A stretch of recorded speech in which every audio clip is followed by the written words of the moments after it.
La chronique politique du Grand Journal avec Alexis Lacroix. Bonjour Alexis. Bonjour Steve. Et merci d'être avec nous. Merci à vous. Vous êtes le directeur de la rédaction d'Actualité Juive. On s'envole d'abord avec vous Alexis pour les États-Unis qui votent donc aujourd'hui. Plus de 82 millions de personnes ont déjà voté par anticipation. Qu'est-ce qu'incarnent selon vous Kamala Harris et Donald Trump qui sont donnés au coude à coude dans les sondages, même si la candidate démocrate semble être largement en tête au niveau national, même si on sait que ça se passe un peu différemment aux États-Unis. Qu'est-ce qu'ils incarnent, vous voulez dire, dans la tête des Français, c'est ça notamment Notamment. Voilà, et des dirigeants français. Alors, c'est évident, si vous voulez, que si on se projette dans la tête d'un certain nombre de dirigeants politiques, vous allez retrouver, et c'est ça qui évidemment passionne beaucoup de dirigeants politiques français, vous allez retrouver un des clivages structurants de cette élection qui est entre les laissés-pour-compte de la mondialisation et ceux qui se sentent en revanche des bénéficiaires de la mondialisation. Vous savez bien que par-delà les questions de droite et de gauche, le match de Kamala Harris symbolise en quelque sorte, pour beaucoup de commentateurs, mais aussi pour beaucoup d'Américains qui votent, et donc en conséquence pour beaucoup d'observateurs sur la planète, et notamment en France, le match des bénéficiaires de la mondialisation et de ceux qui ont, à tort ou à raison, ils le pensent, en tout cas c'est leur représentation à en pâtir. Et On donc, parle parfois des insiders et des outsiders. Voilà, et donc de ce fait, on peut très bien projeter, si vous voulez, sur ces élections, une interprétation qui revient en quelque sorte à illustrer pour l'Amérique les thèses en présence sur la France périphérique, par exemple, vous voyez, et au contraire, la mondialisation heureuse. Si on va très très vite, vous voyez, vous auriez d'un côté des électeurs américains qui vont probablement porter massivement leur suffrage sur Donald Trump, qui se sentent lésés par les promesses de la mondialisation et du multiculturalisme, et de l'autre, des électeurs qui, en revanche, pensent qu'ils en bénéficient, donc que ça leur est favorable, que c'est favorable à leurs intérêts de classe, si l'on veut parler comme les anciens marxistes, mais que c'est plus largement favorable à leur épanouissement personnel, professionnel, etc. etc. Est-ce que de ce point de vue-là... Cette grille recoupe évidemment ce qu'on appelle en France le débat des libéraux, au sens large, des libéraux politiques, et des populistes. Est-ce que de ce point de vue-là, Alexis, il y a aussi un vote de genre qui s'intègre également à cette tension? Vraisemblablement, vous avez absolument raison. On sait qu'aujourd'hui, une grande partie de l'électorat féminin porte plutôt ses suffrages, a priori, on verra les résultats, attention, soyons prudents, sur Kamala Harris. Les minorités, ce qu'on appelle les minorités aux États-Unis, c'est-à-dire un arc très important allant, en gros, des Mexicains aux Asiatiques, etc., qui penchent plutôt, effectivement, du côté de l'Amérique de demain, entre guillemets, c'est-à-dire dans le logiciel, en quelque sorte, philosophique du Parti démocrate. C'est une Amérique plus métissée, moins centrée sur l'identité historique, WASP, aujourd'hui un petit peu remise en cause.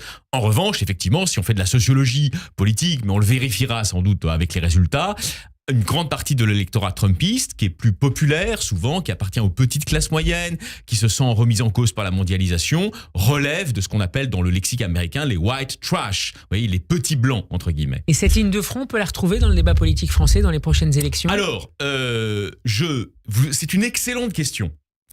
Je suis prudent. Il y a des forces qui concourent à cela. Et d'ailleurs, on peut penser que le Rassemblement national travaille en quelque sorte à cette polarisation-là, si on résume. Maintenant... on parle souvent d'un vote masculiniste à l'extrême droite, par exemple. Oui, mais certainement. Enfin, je connais pas bien ce sujet-là.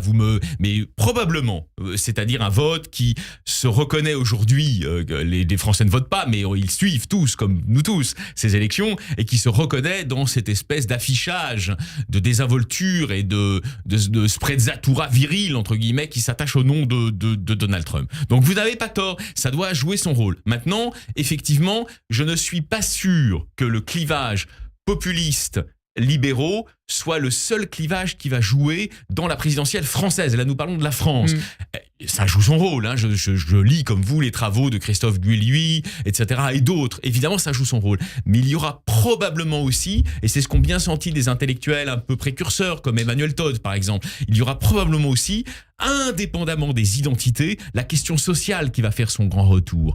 Or, justement, de ce point de vue-là, il me semble que les leçons de l'élection américaine ne seront pas probablement, je parle très prudemment avec vous, à 100% transposable sur la sociologie politique et électorale française, ou pour des raisons d'ailleurs qui sont liées à la constitution de notre nation. Vous savez bien que la nation française s'est construite aussi avec les idéaux d'égalité, hérités de la Révolution de 1789 notamment, hein. Et puis ensuite toute la tradition républicaine, on en parle souvent à ce micro, vous le savez, c'est ma marque de fabrique. Et donc de ce point de vue-là, l'aspiration à l'égalité paraît aussi forte que l'aspiration à l'identité, vous voyez, dans la société française. Ça n'est peut-être plus le cas aux États-Unis où manifestement le travail des identity politics, comme on dit, hein, vous voyez, a joué son rôle aussi bien dans le champ de la gauche avec le wokisme que dans le champ de la droite trumpiste, disons, avec cette espèce de réaction de l'Amérique profonde. On connaît, Alexis, les interférences historiques et les dynamiques d'échange entre les démocraties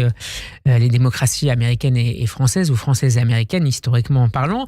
Les électeurs américains votent également pour renouveler la Chambre des représentants aujourd'hui et une partie du Sénat.